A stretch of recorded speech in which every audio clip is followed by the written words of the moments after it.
Welcome to back TS green world. বন্ধুরা, আবার একটি নতুন ভিডিও নিয়ে আপনাদের জন্য চলে এলাম। বন্ধুরা, দেরি না করে ভিডিওটা শুরু করা যাক। দেখুন বন্ধুরা, অলরেডি ভিডিওটি শুরু করে দিয়েছি।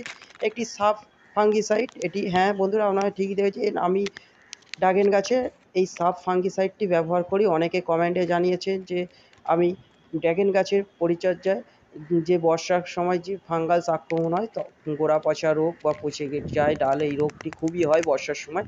আমি সেই সময় কী ব্যবহার করি বন্ধুরা, আগে অনেক ড্রাগন গাছ নিয়ে ভিডিও করেছি, কিন্তু এই ধরনের ভিডিও করিনি। আজ করছি আপনাদের সুবিধার্থে। বন্ধুরা দেখুন, এই ধরনের সাব ফাঙ্গিসাইডের প্যাকেট আপনারা যে কোনো সার দোকানে পাবেন।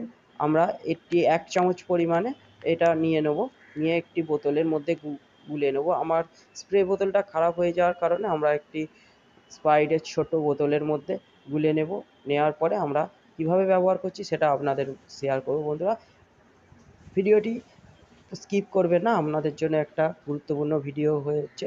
আর ভিডিওটি ভালো লাগলে ও আমাদের এই চ্যানেলের পাশে থাকার জন্যে আপনাদেরকে ধন্যবাদ। আর ভিডিওটি প্রথম হলে আপনারা অবশ্যই চ্যানেলটিকে সাবস্ক্রাইব করবেন, কারণ আরও নতুন নতুন ভিডিও আপনাদের কাছে সবার আগে পৌঁছে দেওয়ার জন্য আপনারা সাবস্ক্রাইব করবেন, শেয়ার করবেন এবং লাইক করবেন।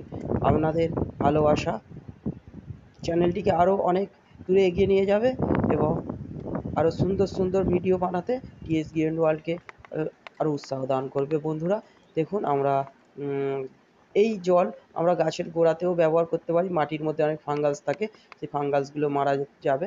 বন্ধুরা দেখুন, আমরা কিভাবে গাছে দেব, পুরো গাছটিকে এরমভাবে চান করিয়ে দেবো। দেখুন বন্ধুরা,